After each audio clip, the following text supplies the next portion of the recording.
daripada peristiwa yang dialami oleh Tuhan Yesus. Pertama, Tuhan Yesus bersama dengan murid-muridnya, mereka berada di dalam perahu, dan pada saat mereka berada dalam perahu, Tuhan Yesus tertidur. Sekonyong-konyong datanglah angin sakal, angin yang begitu kencang, dan kemudian mengombang-ambingkan perahu itu, bahkan sampai air yang ada di laut itu mulai masuk ke dalam perahu. Dan murid-muridnya kewalahan karena perahu mereka kemasukan air, dan mereka sudah menyadari bahwa perahu ini bisa tenggelam. Tetapi dikatakan di situ bahwa Yesus tetap tertidur. Dan kemudian murid-muridnya membangunkan Tuhan Yesus, dan mereka berkata kepada Tuhan Yesus bahwa Tuhan Yesus, bangun, kami ini sudah hampir tenggelam. Masakan engkau tidur terus? Coba apakah engkau nggak peduli kami akan binasa? Tuhan Yesus kemudian bangun, tetapi dia menegur murid-muridnya. Mengapa kamu kurang percaya? Tapi pada akhirnya Tuhan Yesus menghardik angin dan air itu, dan kemudian laut itu menjadi tenang. Pada peristiwa yang lain, kita melihat murid-muridnya juga sedang naik perahu dan mereka sedang menyeberang laut, tapi Tuhan Yesus tidak bersama dengan mereka. Tuhan Yesus menyusul mereka, tapi tidak naik perahu, tetapi Tuhan Yesus menyusul mereka dengan berjalan di atas air, berjalan di atas laut, seperti itu. Nah, kalau saudara perhatikan dari 3 bagian cerita di mana Tuhan Yesus ada di situ, semuanya terkait dengan perahu dan terkait dengan air, terkait dengan laut, tetapi apa yang dilakukan oleh Tuhan Yesus ini tidak seperti murid-muridnya.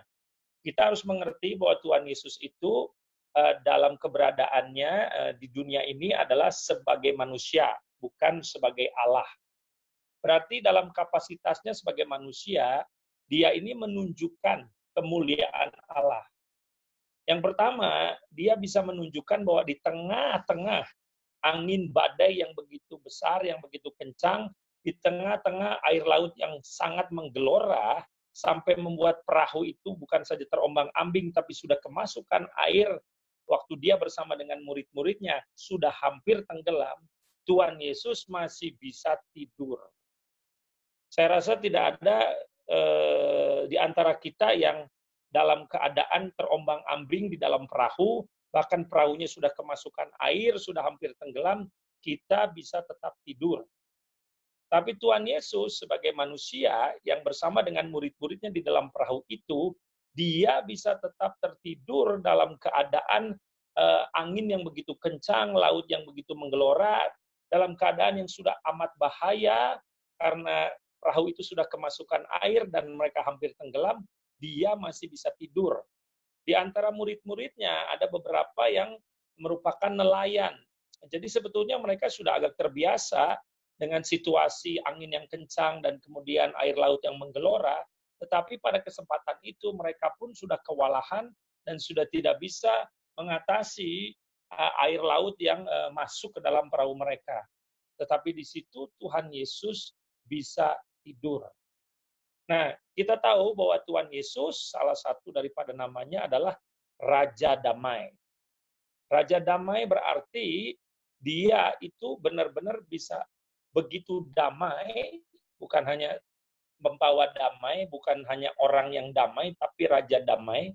Itu berarti dia itu bisa begitu damai di tengah-tengah situasi yang begitu menakutkan, yang begitu membahayakan, yang sudah dikatakan sudah gawat, di mana istilahnya maut sudah mengintai, tetapi dia bisa tetap berada dalam keadaan damai, yang ditunjukkan dengan dia masih bisa tidur dalam keadaan seperti itu. Sementara murid-muridnya udah panik, udah ketakutan, dan sudah tidak tahu harus berbuat apa, tetapi Yesus masih bisa tidur. Nah, di sini merupakan satu contoh di mana sebagai manusia, Tuhan Yesus itu mengalami kemuliaan sebagai Raja Damai. Kita tahu di Alkitab disediakan damai sejahtera yang melampaui akal budi. Ya, dikatakan bahwa biarlah damai sejahtera yang melampaui akal budi itu menguasai hati dan pikiran kita dalam Kristus Yesus. Di sini dikatakan damai sejahtera yang melampaui akal budi. Maksudnya damai sejahtera yang melampaui akal budi itu sederhananya damai sejahtera yang nggak masuk akal. Gitu. Nah, tidak ada di antara kita yang bisa tetap tidur dalam keadaan di tengah-tengah badai yang mengamuk, air laut yang sudah menggelora, bahkan perahu yang sudah hampir tenggelam. Siapa yang akan bisa tetap tidur? Ya, itu udah nggak masuk akal, tetapi Tuhan Yesus bisa tidur. Nah, itu menunjukkan bahwa dalam keberadaannya sebagai manusia, dia ini benar-benar mengalami apa yang disebut dengan damai sejahtera yang melampaui akal budi, menguasai hati dan pikirannya. Nah, ini satu hal yang perlu kita belajar dan perlu kita alami. Kemuliaan Tuhan sebagai Raja Damai ini perlu kita alami, terutama pada saat kita berada di dalam sebuah situasi yang benar-benar digambarkan seperti badai yang mengamuk, kemudian air laut yang menggelora, keadaan yang tidak damai di sekeliling, yang berkecamuk, yang menakutkan, yang membahayakan, dan semuanya itu kita perlu belajar untuk mengalami damai sejahtera yang melampaui akal budi ini. Ini merupakan satu tingkat kemuliaan yang kita bisa alami sebagai manusia. Ya, kalau orang-orang yang tidak percaya, mereka akan sangat dipengaruhi oleh situasi. Kalau situasi di sekeliling mereka itu tidak tenang, ya hati mereka tidak tenang. Kalau situasi di sekeliling mereka itu tenang, aman dan terkendali, maka hati mereka tenang. Untuk orang percaya, ya tidak bisa begitu. Kalau orang yang percaya itu justru kemuliaan yang dialami dari Tuhan adalah pada saat situasi di sekeliling itu tidak tenang, menakutkan, membahayakan, benar-benar menggelora, berkecamuk, dan sebagainya, kita sebagai orang percaya bisa tetap tenang, bisa tetap tidur, bisa tetap tenang. Sekalipun di sekitar kita, di sekeliling kita, sama sekali nggak tenang, atau menakutkan, atau membahayakan. Itu yang disebut dengan damai sejahtera yang melampaui akal budi. Karena secara manusia itu nggak masuk akal. Gimana kita bisa tenang kalau situasi di sekitar kita itu menakutkan atau tidak tenang. Tapi inilah yang disebut dengan damai sejahtera yang melampaui segala akal budi. Itu menguasai hati dan pikiran kita di dalam Kristus Yesus. Nah, Tuhan Yesus itu dia bisa tetap tidur dalam keadaan situasi yang begitu membahayakan sekalipun, mengerikan sekalipun. Nah, tapi murid-muridnya nggak bisa. Ya, kita tahu ceritanya, akhirnya murid-murid yang di dalam perahu itu membangunkan Tuhan Yesus, dan mereka itu benar-benar minta tolong kepada Tuhan Yesus karena mereka ini merasa bahwa mereka akan binasa. Pertama, Tuhan Yesus menegur mereka. Nah, Tuhan Yesus menegur mereka. Kenapa Tuhan Yesus menegur mereka? Ya karena sekalipun sebetulnya yang Tuhan Yesus sedang mengajar murid-muridnya. Nah, yang disebut dengan mengajar murid-muridnya tuh dengan kata lain mereka itu lagi Tuhan Yesus sedang mengajar murid-muridnya supaya mereka itu bisa meneladani Dia. Tujuan kita menjadi pengikut Yesus, belajar dari Tuhan Yesus adalah supaya pada akhirnya kita bisa meneladani Dia dalam menghadapi situasi. Itu sebabnya Tuhan Yesus menegur mereka, karena Tuhan Yesus mengharapkan mereka juga bisa tenang seperti Dia.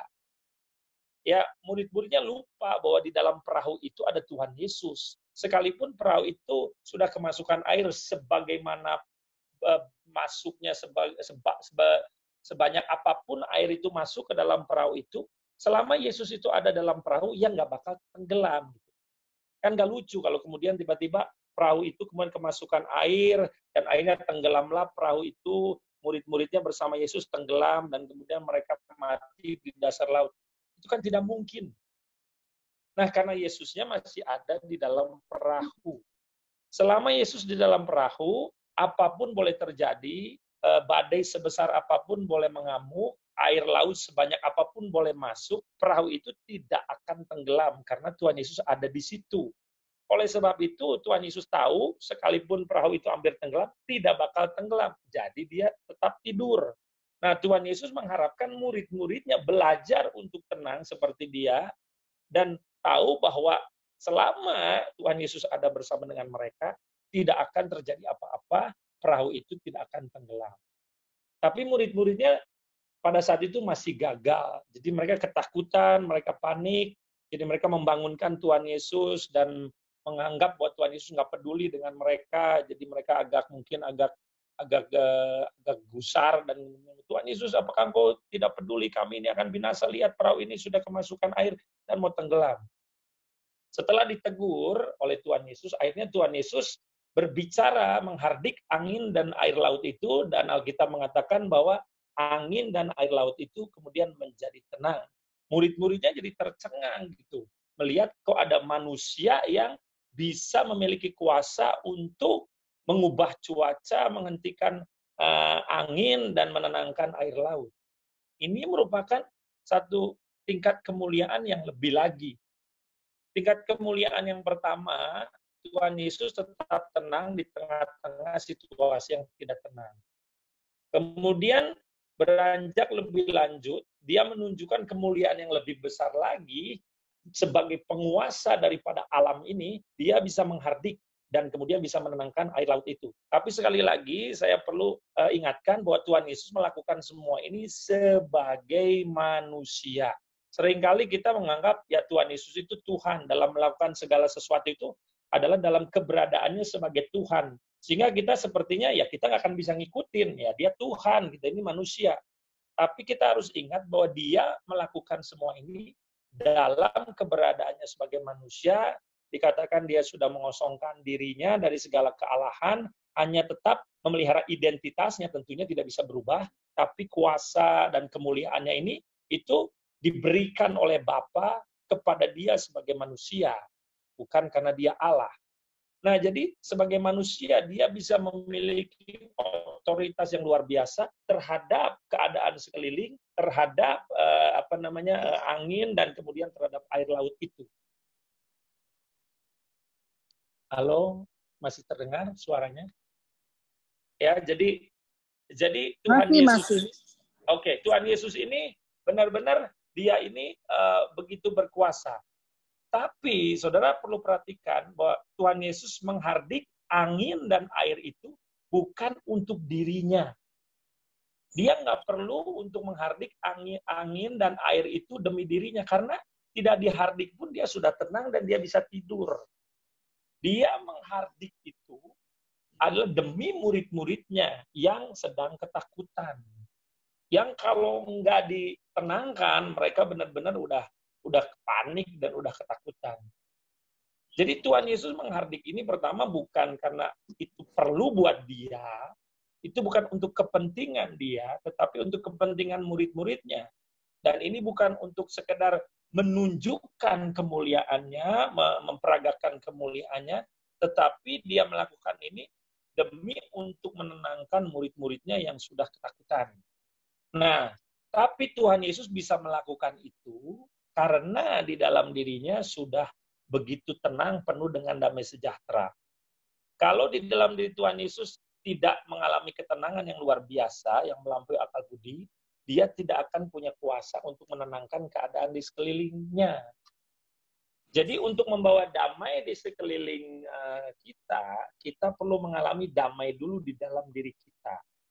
Dan kalau kita sampai mau membawa damai ke sekeliling kita itu, dalam konteks menenangkan situasi yang tidak tenang, bukan membawa damai dalam arti kita perlu memang jangan sampai mengalami ribut atau pertikaian, bukan di situ, tetapi untuk menenangkan situasi, itu karena kita melakukannya demi orang-orang yang di sekeliling kita. Kitanya sendiri harus bisa tenang sekalipun situasi di sekeliling kita enggak tenang. Kalau itu hanya untuk menyangkut diri kita, itu yang Tuhan harapkan bahwa kita bisa tenang di tengah-tengah situasi yang tidak tenang.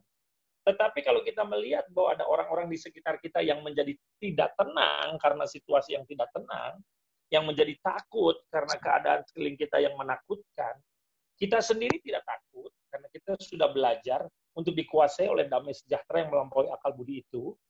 Akhirnya kita perlu membawa damai kepada situasi di sekeliling kita demi orang-orang yang mungkin belum mengalami damai sejahtera yang melampaui segala akal budi itu di dalam diri mereka. Jadi kita menenangkan. situasi yang ada di sekitar kita itu, tapi bukan demi kita, demi orang-orang yang di sekeliling kita. Itu yang Tuhan Yesus lakukan. Nah, tapi sekali lagi, kita hanya akan memiliki otoritas untuk mengubah situasi di sekitar kita dari tidak tenang menjadi tenang kalau kitanya sendiri sudah belajar tenang di dalam hati kita di tengah-tengah situasi yang tidak tenang. Kalau itu belum, itu tidak akan mungkin. Kita tidak akan memiliki otoritas untuk mengubah situasi yang tidak tenang di luar menjadi tenang kalau di dalam diri kitanya sendiri kita belum tenang di tengah-tengah situasi yang tidak tenang. Jadi damai sejahtera di dalam ini itu kuncinya. Kalau kita memiliki damai sejahtera di dalam ini, kita akan punya kuasa untuk membawa damai sejahtera di sekeliling kita. Tapi kita melakukannya demi orang-orang yang ada di sekitar kita, bukan demi kita sendiri. Itu yang dialami oleh Tuhan Yesus dan itu yang dilakukan oleh Tuhan Yesus. Tapi Tuhan Yesus tidak berhenti hanya sekedar membawa ketenangan kepada murid-muridnya yang bersama dengan dia. Nah, itu dia sudah lakukan itu. Nah, dalam cerita yang ketiga, kita melihat bahwa murid-muridnya naik perahu, tapi Tuhan Yesus enggak ikut bersama dengan mereka. Nah, waktu Tuhan Yesus menyusul mereka, Tuhan Yesus tidak memakai perahu, tetapi berjalan di atas air laut menyusul mereka. Ini merupakan satu peragaan kemuliaan yang lebih besar lagi dari yang dua terakhir. Dia bisa tenang di tengah-tengah situasi tidak tenang, dia bisa menenangkan situasi yang tidak tenang menjadi tenang. Sekarang dia bisa melakukan hal yang mustahil di tengah-tengah situasi yang tidak tenang, di tengah-tengah air laut yang menggelora, di tengah-tengah badai yang mengamuk, dia bisa berjalan di atas air. Ini merupakan sebuah tingkat kemuliaan yang lebih luar biasa lagi, yang tidak dikenal oleh murid-muridnya. Kita perlu ingat bahwa murid-muridnya itu sudah bersama dengan Tuhan Yesus beberapa lama, dan mereka sudah melihat Tuhan Yesus melakukan begitu banyak mujizat, begitu banyak hal yang ajaib sudah sering mereka saksikan, tetapi pada saat Tuhan Yesus berjalan di atas air, ini merupakan sebuah peragaan kemuliaan yang di luar akal budi mereka, sampai mereka waktu melihat itu, mereka menyangka itu bukan Tuhan Yesus, tapi itu hantu. Karena peragaan kemuliaan kuasanya ini sudah benar-benar di luar apa yang mereka pernah lihat sebelumnya.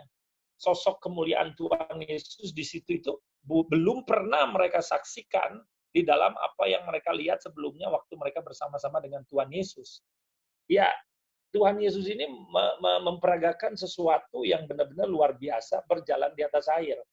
Sampai saat itu belum pernah ada orang yang berjalan di atas air. Ya, Musa sudah pernah membelah Laut Merah. Elia dan Elisa sudah pernah membelah Sungai Yordan. Yang mujizat yang berhubungan dengan air. Itu membelah Laut Merah, membelah Sungai Yordan. Tapi belum ada orang yang berjalan di atas air. Nah, Tuhan Yesus merupakan orang yang pertama yang berjalan di atas air, di tengah-tengah air laut yang menggelora, dan kemudian angin yang begitu mengamuk. Dan murid-muridnya belum pernah melihat tingkat kemuliaan, keajaiban yang seperti ini. Sehingga murid-muridnya berkata, itu hantu. Nah, seperti yang kita tahu ceritanya bahwa itu sebetulnya itu Tuhan Yesus. Nah, ini merupakan sebuah tingkat kemuliaan yang Tuhan Yesus peragakan kepada murid-muridnya yang lebih lagi, yaitu bisa melakukan hal yang mustahil, bisa mengalami hal yang supranatural di tengah-tengah situasi yang begitu tidak tenang, di tengah situasi yang benar-benar menakutkan, di tengah situasi yang membahayakan, tetapi bisa melakukan keajaiban yang supranatural. Nah, ini Tuhan mau, sekali lagi, kita lihat bahwa Tuhan Yesus sedang mengajar murid-muridnya. Kita tahu bahwa ternyata bukan hanya dia yang bisa berjalan di atas air. Untuk beberapa lama, Petrus pun bisa berjalan di atas air. Dengan kata lain, bahwa memang itu yang diharapkan oleh Tuhan Yesus, bahwa murid-muridnya ini mengikuti dia, meneladani dia. Kalau kita bilang, oh hanya Tuhan Yesus bisa berjalan di atas air karena dia Tuhan. Ternyata kan tidak. Gitu. Petrus itu pun bisa berjalan di atas air untuk beberapa waktu. Nah, Tuhan Yesus sedang mengajar murid-muridnya. Dari yang pertama bisa tidur di tengah-tengah gelombang, di tengah badai, kemudian bisa menghardik gelombang dan badai itu, kemudian bisa berjalan di atas air, di tengah-tengah badai dan gelombang. Ini adalah sesuatu yang dia tunjukkan untuk mengajar murid-muridnya, supaya murid-muridnya pun bisa meneladani dia untuk mengikuti apa yang dia tunjukkan. Ya, yang pertama kita mulai dengan tadi, bisa tenang di tengah situasi yang tidak tenang. Kedua, kalaupun kita melihat ada orang-orang di sekitar kita yang menjadi tidak tenang karena situasi yang tidak tenang, ya kita bisa menenangkan situasi itu menjadi dari tidak tenang menjadi tenang demi mereka. Ya, karena untuk kita itu tidak perlu karena kita sudah tenang di dalam. Tapi pada akhirnya kita harus sampai kepada satu keadaan atau satu tingkat di mana kita bisa melakukan hal-hal yang mustahil di tengah-tengah keadaan yang tidak tenang, di tengah keadaan yang menakutkan. Ya sekarang kita bicara aja kepada apa yang sedang terjadi ya, maksudnya dengan adanya COVID-19 ini, ada virus corona ini. Apa maksudnya? Kita bisa menjadi seperti Tuhan Yesus, bisa tetap tidur di tengah-tengah perahu. Ya kita bisa tetap tenang gitu, sekalipun situasi di sekitar kita itu betul-betul udah nggak tenang, ketakutan, cemas, khawatir, atau bahkan mungkin kita tinggal di satu lingkungan di mana orang-orang di dalam lingkungan itu, wah udah banyak yang terjangkit, banyak yang kemudian mati mungkin, itu jangan membuat kita tidak tenang. Karena itu yang ditunjukkan, Tuhan Yesus bisa tetap tenang sekalipun situasi sekitarnya sama sekali nggak tenang, membahayakan, dan orang di sekitarnya itu semua udah takut semua, itu 12 muridnya. Tapi dia bisa tetap tenang. Ya, kita belajar untuk menjadi tenang, sekali lagi, damai sejahtera yang melampaui akal budi. Jadi nggak masuk akal memang. Tapi kita bisa tenang karena damai sejahtera ini berasal dari Sang Raja Damai. Nah, tapi kemudian kalau kita sudah tenang, wah, kita punya keluarga, kita punya orang-orang dalam lingkungan kita, dan ternyata di lingkungan kita ini banyak orang terjangkit, dan kemudian wah menyebar dan sebagainya. Nah, apa yang harus kita lakukan? Kalau mereka-mereka ini orang sekitar kita ini ketakutan, ya kita tenangkan mereka. Kalau di dalam hati kita tenang, ya kita bawa damai itu kepada orang-orang di sekitar. Ya kalau orang-orang itu adalah orang percaya, seharusnya yang mereka perlukan cuma damai sejahtera di dalam. Situasi di sekitar ini, kalaupun nggak berubah, mereka bisa jadi tenang. Tapi kalau untuk orang-orang nggak percaya, kan nggak mungkin gitu untuk mengalami ketenangan di tengah-tengah situasi yang nggak tenang. Ya situasinya harus dirubah jadi tenang. Ya kita punya otoritas kalau memang itu diperlukan untuk kemudian menghardik situasi yang tidak tenang ini, untuk menghardik mungkin situasi di mana ada virus yang menyerang satu lingkungan ini, di mana di situ banyak yang terjangkit, ya kita bisa hardik untuk diusir dan kemudian untuk ditenangkan warga yang ada di sekitar kita itu. Pertama ya kita lakukan itu ya mungkin untuk keluarga kita yang memang mungkin ada yang belum percaya, atau yang imannya belum kuat, kita lakukan itu bisa, tapi bukan buat diri kita. Tapi pada akhirnya kita harus bisa seperti yang digambarkan oleh Tuhan Yesus berjalan di atas air. Maksudnya apa?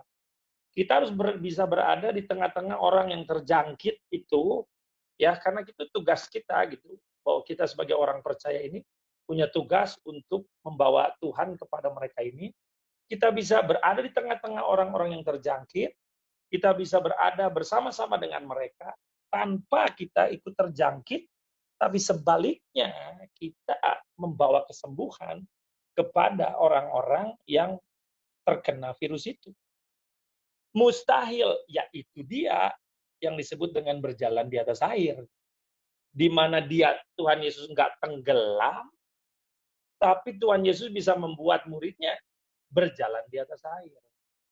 Kita berada di tengah-tengah orang yang terjangkit virus corona, kita tidak terjangkit, tetapi sebaliknya kita membawa kesembuhan kepada orang-orang yang terinfeksi virus ini. Itulah yang disebut dengan berjalan dalam kemustahilan. Itulah yang disebut dengan berjalan di atas air. Sebuah tingkat kemuliaan, dan dengan demikian maka mereka ini pada akhirnya, ya tentunya kalau melihat keajaiban Tuhan, akhirnya mereka akan menyembah Tuhan dan mengakui bahwa Tuhan Yesus adalah Tuhan yang luar biasa. Kalaupun itu orang percaya, ya biar iman mereka menjadi lebih kuat lagi. Jadi ini merupakan 3 peristiwa yang menunjukkan progres, yang 3 peristiwa yang menunjukkan tingkat kemuliaan Tuhan yang semakin lama semakin besar. Di dalam 2 Korintus pasal 3 ayat yang ke-18 dikatakan, kita ini dengan muka yang tidak berselubung, kita memandang kemuliaan Tuhan, dan dengan memandang kemuliaan Tuhan itu, maka kemuliaan itu mengubah kita menjadi serupa dengan Tuhan Yesus dalam tingkat kemuliaan yang semakin besar yang dikerjakan oleh Roh Kudus. Jadi tingkat kemuliaan itu dimulai dengan tingkat kemuliaan yang ada di dalam kita dulu. Kalau sudah di dalam, tingkat kemuliaan itu harus bisa dinyatakan ke sekeliling kita. From in us to around us. It all starts with inside. Selalu dimulai dari dalam dulu. Di luar belum terjadi, belum terlihat kemuliaan, tapi di dalam sudah ada. Kita tenang, damai sejahtera melampaui akal budi. Nah, kemudian kita nyatakan damai sejahtera yang melampaui akal budi ini dari dalam ini keluar sekitar kita, membawa ketenangan di sekitar kita. Nah, terakhir dari tingkat kemuliaan yang sudah di sekitar kita, kita harus sampai kepada kemuliaan yang penuh. Itu seperti yang digambarkan Tuhan Yesus berjalan di atas air. The fullness of the glory. Itu benar-benar udah di luar jangkauan. Itu seperti yang bisa melakukan itu kan cuma malaikat, itu makhluk sorgawi melakukan itu di bumi.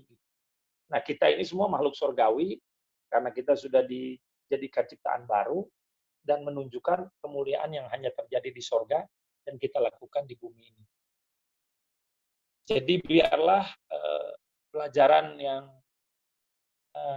kita baca dalam Alkitab ini, terutama dalam situasi yang masih sedang terjadi ya di tengah-tengah kita, situasi virus ini dan sebagainya. Ya, biarlah kita belajar dari Tuhan Yesus untuk kita bisa mengalami damai sejahtera yang melampaui akal budi. Kemudian kita bisa menebarkan damai sejahtera itu ke sekeliling kita, bisa punya otoritas mengubah situasi, dan pada akhirnya kita bisa melakukan hal-hal yang mustahil, menunjukkan kemuliaan Allah di tengah-tengah situasi yang tidak tenang. Amin. Tuhan memberkati.